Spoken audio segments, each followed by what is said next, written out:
Olá, povo de Deus, a paz do Senhor. Aqui quem vos fala é o pastor Wagner. Eu venho nesse momento fazendo esse vídeo para explicar um assunto que eu entendo ser de grande importância, isso para o povo de Deus, para o povo evangélico. Esse vídeo nós vamos estar postando no nosso canal do YouTube, IBL Ministério Marcas do Cordeiro.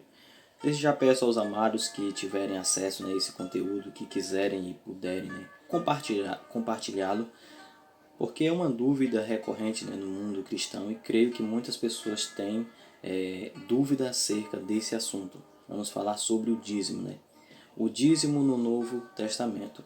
Como esse assunto ele é colocado pelo apóstolo Paulo diante da igreja do Novo Testamento. Há muitas dúvidas, há muitos ensinamentos que contrariam o que a Bíblia diz e espero que tentar conseguir de fato explicar da melhor forma possível este assunto. O vídeo ficará um pouco longo, mas peço que os amados tenham paciência e assistam até o final. Tentarei ser o mais sucinto possível, amém? Olha só, meus queridos, para começarmos, eu escolhi aqui um texto que está no livro de Gálatas, no capítulo 4, do versículo 28 ao 31. Então vamos ler aqui para que possamos entender o que a palavra do Senhor estará a nos dizer. Paulo escrevendo à igreja da Galácia. Mas nós, irmãos, somos filhos da promessa, como Isaque. Mas como então aquele que era gerado segundo a carne perseguia o que era segundo o Espírito, assim é também agora. Mas que diz as Escrituras? Lança fora a escrava e seu filho, porque de modo algum o filho da escrava herdará com o filho da livre. De maneira que, irmãos, somos filhos não da escrava, mas da livre. Queridos, o apóstolo Paulo, ele escreve esse texto na igreja da Galácia, aos Gálatas, e ele faz uma alegoria com Sara e Agar. Entendemos que o recebedor da promessa, no caso em questão, era Abraão. Abraão ele era casado legitimamente com Sara. Então Sara era a sua esposa legítima por direito. Entendemos também que Agar era uma serva de Sara. E como a lei e a situação da época permitia, Sara ela consente que Abraão tivesse um relacionamento com Agar, porque Sara ela era estéril, ela não conseguia gerar filhos. E desse relacionamento com uma serva, com uma escrava, com uma concubina, nasce o primogênito de Abraão, Ismael. Ismael aqui, ele é o filho da escrava. Falando de dois concertos, dois pactos, o antigo pacto e o novo pacto. O antigo concerto, o novo concerto. A antiga aliança e a nova aliança. Antigo Testamento, Novo Testamento. Observamos que está tudo dividido em dois. Ismael aqui, ele é o filho da capacidade humana. Ele é o filho da virilidade do homem. Ele é o filho da força, da condição humana. Ele é o filho também da escrava. Ele vem nesse contexto representar a antiga aliança, o antigo pacto. Observamos que quando Abraão estava com 100 anos e Sara tinha 90, eles não tinham mais condições fisicamente, biologicamente para conceberem um filho. Mas Deus faz uma promessa a Abraão que ele seria pai de uma grande nação. Logo, uma providência divina e Isaque é gerado. Isaque não é o filho da condição humana. Isaque ele é o filho da promessa. Ele é o filho da esposa legítima. Ele é o filho da livre. Logo nós, que vivemos sob o regime da graça, somos representados nesta alegoria aqui, explicada pelo apóstolo Paulo, por Isaque e por Sara. Então eles nos representam, são os representantes da nova aliança. Então entendemos que existem dois concertos sim, porque há Antigo Testamento e Novo Testamento. Agar, ela é escrava, ela representa o antigo pacto, a antiga aliança. No entanto, Sara com o seu filho Isaac, nos representam. Toda essa história vai estar também de forma bem clara e explicada no capítulo 21 do livro de Gênesis. Então nós precisamos entender que há o Antigo Testamento, há o Novo Testamento, mas talvez alguém vai dizer, mas pastor, o Antigo Testamento não tem valor? Claro que tem. Nós vamos observar que muita coisa, ou quase tudo do que o apóstolo Paulo ele traz no Novo Testamento, tem base no Antigo Testamento. O Antigo Testamento ele não foi descartado. Algumas normas e algumas cláusulas da lei. Porque no Antigo Pacto as pessoas elas viviam sob o regime da lei. E nós precisamos entender que a lei era rígida. Então aquele que vivia sob a lei, ele tinha que cumprir a lei em sua totalidade. Ele não podia de repente dizer, não, eu vou cumprir aqui um pedacinho da lei e outro não, porque não me convém. Não é assim que funciona. Nos nossos dias, observamos, né, as lideranças cumprindo uma coisinha de lá e murmurando, né, aqueles que não cumprem aquilo que ele cumpre. E na verdade eles cumprem uma parte e não cumprem outra. Então nós temos que ser verdadeiros, deixarmos de sermos hipócritas, né? Viver uma verdade baseada em um único texto, em um único versículo e abolir, né, o restante que não nos convém. Não é assim que funciona. A Bíblia ela tem que ser ensinada na sua totalidade. Temos que aprender de fato o que a palavra de Deus nos traz do seu início, meio e fim. Não tem como mudar, né? A própria Bíblia condena aqueles que acrescentam ou retiram algo desse contexto bíblico. Mas sim, meus amados.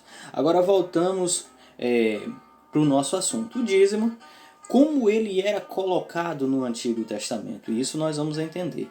O texto que é a base para aqueles que defendem o termo dízimo, que era do Antigo Testamento, também no Novo Testamento, está escrito no livro de Malaquias, né, profeta Malaquias, capítulo 3.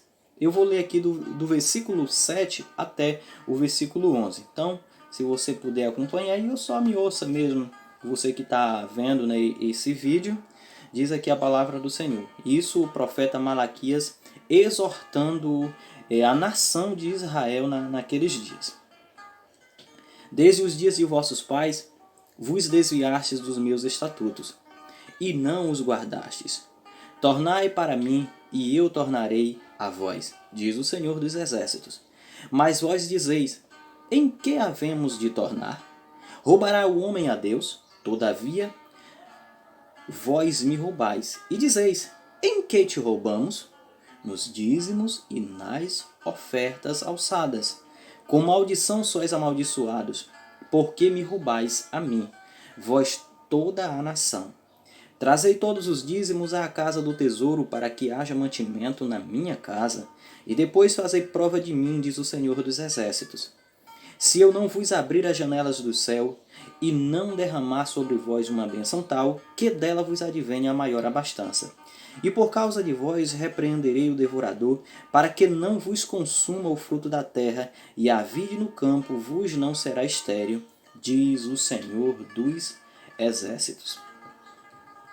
Queridos irmãos, amigos, pessoas que talvez eu nem conheça, mas que está tendo acesso, né, a esse conteúdo, eu sei que esse é um assunto deveras, né, polêmico.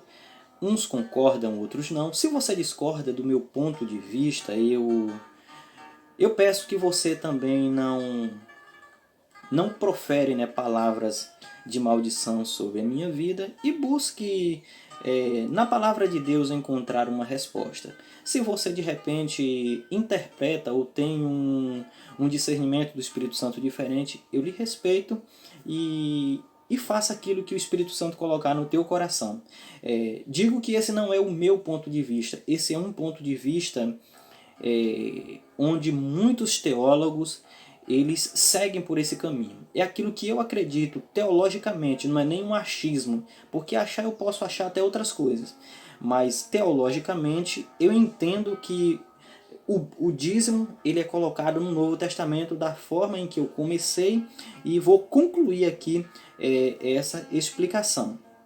Desde já, para quem não me conhece, eu sou o pastor Wagner, não sou apenas pastor também, eu sou teólogo, eu fiz faculdade de teologia, eu estudei há mais de 12 anos, né? Eu tenho o hábito e a prática de examinar as escrituras. Tudo que vos falo não é aquilo que eu ouvi. É claro que muitos assuntos e temas nós pesquisamos também na internet, nós buscamos em outras fontes algo para comparar e equiparar também, né, aquilo que nós pensamos. Mas temos uma bagagem, não estamos aqui por acaso e não caímos de paraquedas, né, nesse assunto. Mas esse texto de Malaquias capítulo 3, lemos do verso 7 ao verso 11, observamos de forma atenta. Esse é o texto, né, que fornece os fundamentos para ensinar que o dízimo é uma obrigação. Vemos que muitas igrejas estão, né, adotando, né, esse termo, que o dízimo é obrigado. No entanto, nesse duro sermão, o profeta está admoestando toda a nação de Israel de sua época, pois eles viviam debaixo do jugo da lei. E vamos ressaltar que a lei não era uma coisa fácil para se cumprir. A lei era algo muito difícil, era um jugo pesadíssimo. E o dízimo, ou seja, a 10ª parte, né, ou 10% da renda de um indivíduo, fazia parte dessas obrigações. E a nação de Israel, nesse contexto, isso no contexto que o profeta está falando, não estava cumprindo. Por isso, o profeta é enfático ao dizer que estão roubando a Deus. Irmãos, entendendo que o dízimo fazia parte da lei, era uma cláusula que deveria ser cumprida, mas naquele tempo a nação, não era uma pessoa ou um grupo, era toda a nação de Israel, não estavam cumprindo com essa obrigação. Então foi preciso Deus usar o profeta para, de uma forma dura, muito severa, estar admoestando e trazendo verdades a público sobre o que estava acontecendo e as devidas punições para aqueles que não estavam, né, a cumprir com os seus deveres e com as suas obrigações. Quando Malaquias diz que quem não levar o dízimo à casa do tesouro, ou seja, ao templo, terá a sua lavoura assolada pelo devorador, isso, irmãos, é no sentido literal. Quando ele diz, olha, por causa de vós, né, não repreenderei o devorador. Esse devorador aqui está se tratando de gafanhotos, de grilos, insetos que atacavam a lavoura daqueles que eram agricultores. Então, se eles não cumprissem, né, com o dever de devolver a 10ª parte com um dízimo à casa do tesouro, à casa do Senhor, eles também não teriam, né, a providência de Deus sobre possíveis ataques de pragas ou doenças nos seus rebanhos, porque o dízimo em dia era uma certeza de que eles teriam a atenção de Deus para alguns livramentos que possivelmente eles iriam precisar naqueles dias. Aqui o profeta não está dizendo que é demônios, que nem é pregado por aí, né? Que se você não der o dízimo, o demônio... E aí eles ainda acrescentam, né? O devorador, o migrador, o cortador e tanta coisa ruim que vai estar na sua vida. E na verdade não é nada disso. Esse é um texto literal e não figurado. Não é uma figura de linguagem, não. É um texto no sentido literal. Isso é grilo mesmo. Você não tem plantação, não é verdade? Não é uma figura de linguagem alegórica, é literalmente, né? Isso que eu acabei de falar. Pois esse dízimo era o resultado do trabalho do indivíduo. O agricultor dizimava da sua plantação e o pecuarista do seu rebanho. Isso está em Levítico, capítulo 27, do verso 30 ao 33. Quem negligenciasse essa cláusula da lei não tinha o livramento de Deus para o gafanhoto que assolava as plantações e prováveis doenças dos animais. Mesmo no Antigo Testamento, quem tinha remuneração, isso em espécie, podia dizimar também, né, em dinheiro. Tá? Em Êxodo, capítulo 30, do verso 14 ao 16, e Êxodo, capítulo 38, do 24 ao 31. Então, o dízimo era dado na igreja, por exemplo, o agricultor. Ele plantava tomates. Então, quando ele colhia a sua safra, ele tirava a 10ª parte, isso a primeira, porque para Deus é a primícia, e levava e depositava 10% de tomates, do fruto do seu trabalho, como dízimo.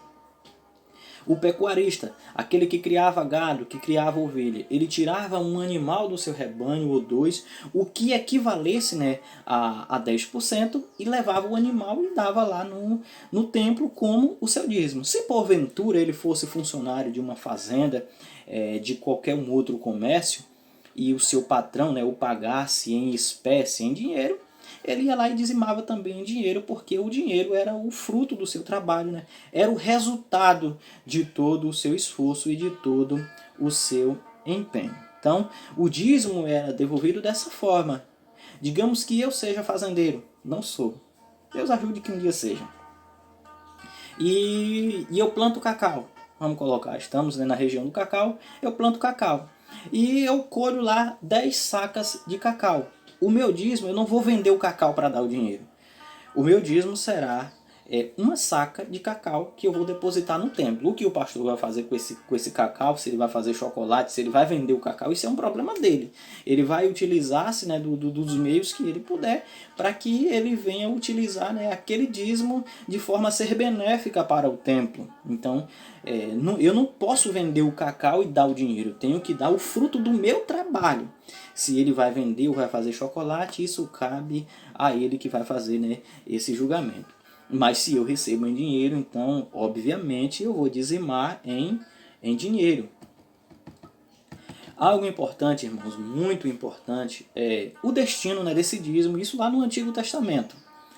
Sustentar os levitas, que eram funcionários do templo e descendiam da tribo de Levi, e também alimentar os órfãos e as viúvas. Está em Deuteronômio capítulo 14, o verso 28 e 29.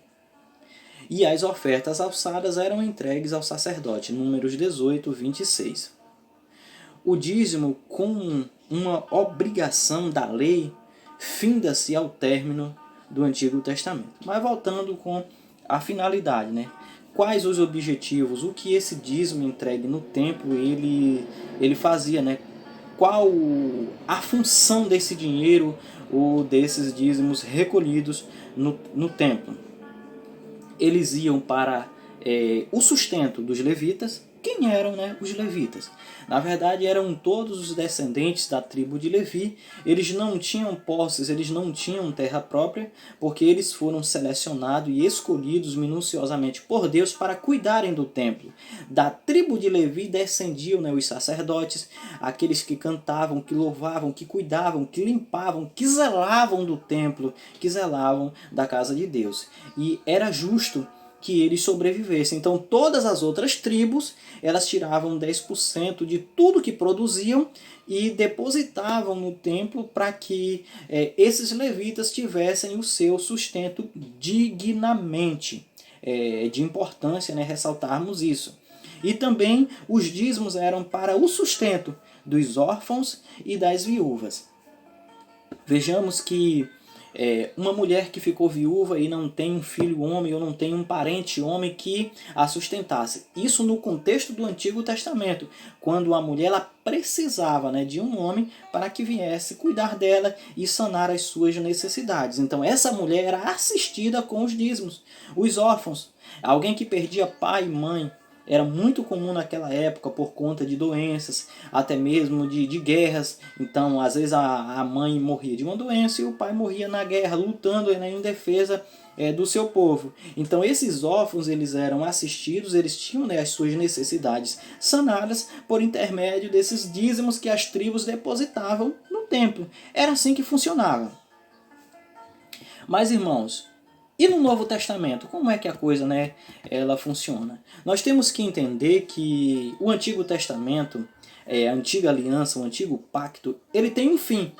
E esse fim é no Novo Testamento. Quando o Novo Testamento ele começa, o Antigo Testamento é como se ele tivesse caducado. Então, existe uma base do Antigo Testamento que influenciará o Novo, mas há muita coisa e muitos detalhes que serão alterados, e isso para melhor. É de importância também estarmos ressaltando tudo isso. Eu sei que muitas pessoas que estão assistindo esse vídeo vão dizer, mas Jesus é do Novo Testamento e ele aprovou o dízimo. E ele fala sobre o dízimo. E eu vou ler aqui para você o versículo que Jesus ele está aprovando o dízimo mesmo. Eu não estou aqui inventando não. Estou aqui para falar a verdade. Mateus capítulo 23 e o versículo 23. Jesus dizendo, há de vós escribas e fariseus, hipócritas, pois que dizimais a hortelã, o endro e o cominho, e desprezais o mais importante da lei, o juízo, a misericórdia e a fé. Deveis, porém, fazer essas coisas, e não omitir as outras. Aquelas, os hipócritas, os escribas e fariseus, eles dizimavam do coentro, do endro, da hortelã, de pequenas hortaliças. E Jesus vem dizer, não, mas vocês fazem isso, é verdade. Mas estão omitindo a justiça, o juízo e a fé. Que são mais importantes do que aqueles. Eles, olha, fazer aquelas sim, mas não esqueça dessas que são tão ou mais importantes que aquelas. O que nós precisamos entender nesse versículo e nesse contexto, Jesus era judeu. Jesus cumpriu a lei. Ele viveu sob o regime dessa lei.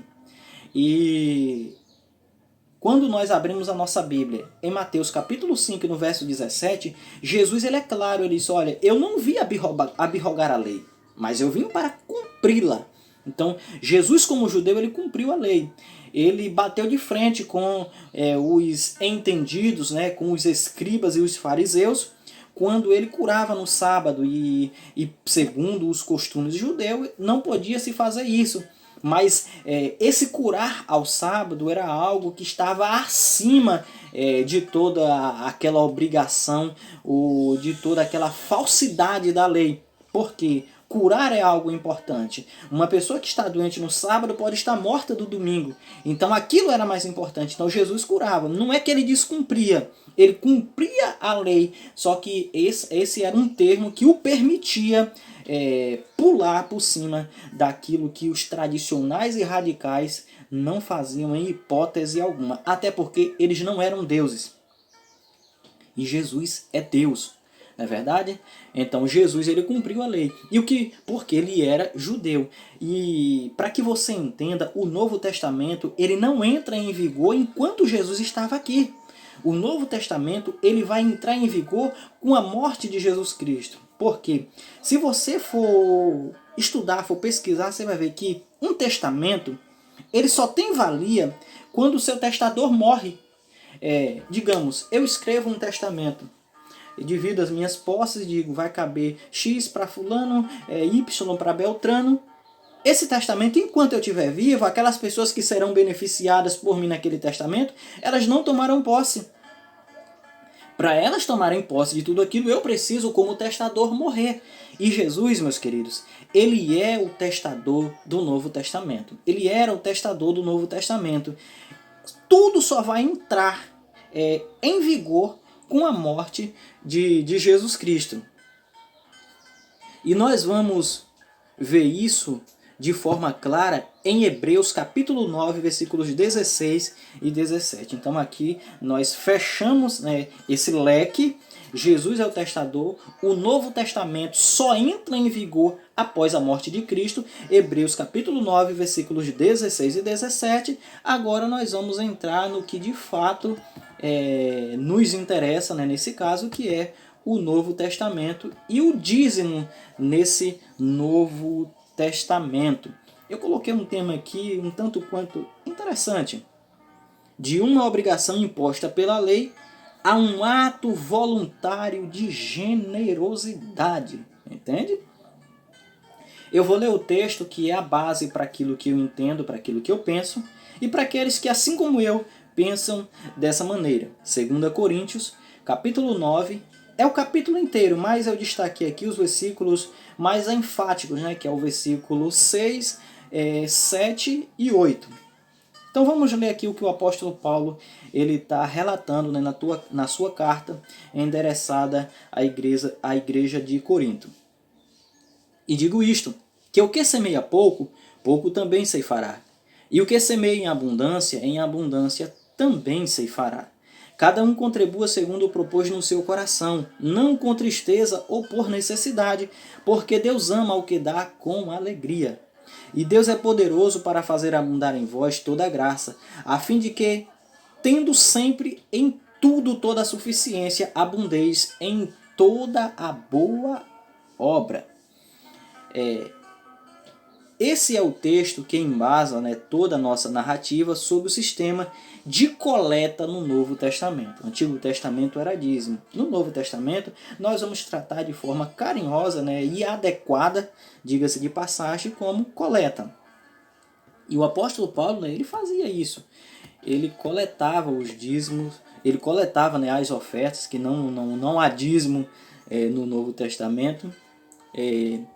Apesar de não sermos obrigados a dar dízimo, como era no Antigo Testamento, ainda continuamos compromissados em manter a obra de Deus. Agora somos libertos de uma porcentagem fixa e da obrigatoriedade da lei, mas Paulo é claro, vivemos sob a lei da semeadura, onde a obra de Deus é a terra e a sua oferta a semente. E nesse sistema, quem planta mais também colhe mais. Mas tão importante quanto a sua semente é a sua consciência. Contribua segundo o Espírito Santo propor no teu coração. E faça isso com alegria, pois Deus ama ao que dá com alegria. Irmãos, no Novo Testamento, ninguém é obrigado a fazer nada. Deus não obriga ninguém a nada. Você não é obrigado a dar oferta. O apóstolo Paulo vai dizer o seguinte, olha, a sua semente, a sua oferta é uma semente. E a obra de Deus é a terra, é o terreno. Aí ele disse, olha, quem plantar mais semente, certamente colherá mais frutos. Quem plantar menos, colherá menos frutos. É assim que funciona. Mas cada um faça isso com alegria. Não faça isso como uma obrigação, por uma necessidade, porque eu vou dar para Deus me dar muito mais. Não faça dessa maneira. E cada um contribua segundo Deus propor no teu coração. Vamos entender que Deus ele não vai enviar legiões de anjos do céu com dinheiro para pagar as contas da igreja. Quem são responsáveis, né, por tudo isso são os membros. O pastor, que foi o meu maior mentor, ele sempre dizia que a igreja não poderia, em hipótese alguma, depender, né, de oferta de ímpio, que eram os irmãos obrigados por manter essa igreja. Da mesma forma, não vai vir anjos pagar e também não vai vir ímpio de lá de fora, né, contribuir. Somos nós, como corpo dessa igreja, que temos a obrigação de mantermos, né, todos esses trabalhos. E eu ressalto ainda que no Antigo Testamento, o dízimo tinha uma finalidade, e essa finalidade ela não muda no Novo Testamento. Quais são as finalidades, né, do dízimo no Novo Testamento? É sustentar o sacerdote, que é o pastor, aquele que vive, só o pastor não, todos os obreiros que vivem exclusivamente para a obra de Deus. Eu também não posso dizer, não, eu vou receber um salário da igreja, né, porque eu sou pastor, e vou ter um trabalho secular, e a igreja vai ficar no segundo plano. Mas o meu salário tem que estar lá em primeiro plano no contexto dessa igreja. Na verdade, não é assim. Quem merece esse prêmio, essa honra, esse salário, são aqueles que trabalham, são funcionários da igreja. Então, esses de fato merecem sim receber esse salário.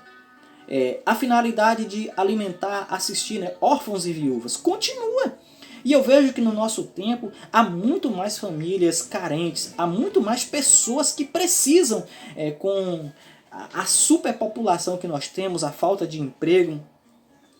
Vivemos governos, né, catastróficos, onde eles não estão cumprindo com o papel do Estado. E nós, como igreja, precisamos sim assistir aos nossos irmãos e a todos quantos a igreja, tendo recurso, possa, né, tá assistindo e tá sanando a miséria dessas pessoas. Então, a finalidade ela continua a mesma. Dizendo para os amados, né, eu sou pastor, tenho um trabalho secular, ainda tenho um grupo de pessoas pequeno, né, aqui em Porto Seguro e não dependo de salário de igreja. Pelo contrário, né, sou o maior mantenedor dessa obra, estamos construindo o nosso templo e eu tenho dedicado 100% dos meus recursos. Eu não estou dando 10%, não. Eu estou plantando tudo aquilo que eu tenho, porque eu entendo que é obra de Deus. Faço isso não para me mostrar, não para dizer que sou melhor, porque não sou melhor do que ninguém. Faço isso não é porque Deus me ordenou, eu escolhi. Então, da sua vida, né, faça suas escolhas. Eu optei em me doar para a obra de Deus, da maneira que o Espírito Santo tem me orientado. Então, dessa forma eu tenho trabalhado e eu tenho agido. Chamo a sua atenção na tua igreja, seja ofertante fiel. Se de repente lá utiliza-se do termo dízimo, dê a sua oferta. O pastor pensa que é dízimo, mas você dê como oferta. Se você quer continuar como dando dízimo, dê o dízimo, você será abençoado por isso e não amaldiçoado. Então, isso é claro, estamos aqui esclarecendo. Outra coisa importante, meus queridos, dízimo não é sinônimo de salvação. Dar dízimo não significa que você será salvo, porque a salvação ela não é comprada com dinheiro, ela foi comprada com o sangue de Cristo. Colossenses 2,14. Havia uma cédula contra nós e Jesus Cristo cravou-a lá na cruz do Calvário. Então já fomos comprados. Salvação é por intermédio da fé. Aqueles que creem em Jesus Cristo serão salvos, né? Não há como fugir disso. O dízimo é em questão de colheita. É uma oferta, dízimo na oferta, né? É uma semente que você planta na obra do Senhor e você colhe. E terá uma vida financeira abençoada, será uma pessoa próspera porque você é uma pessoa generosa. Então,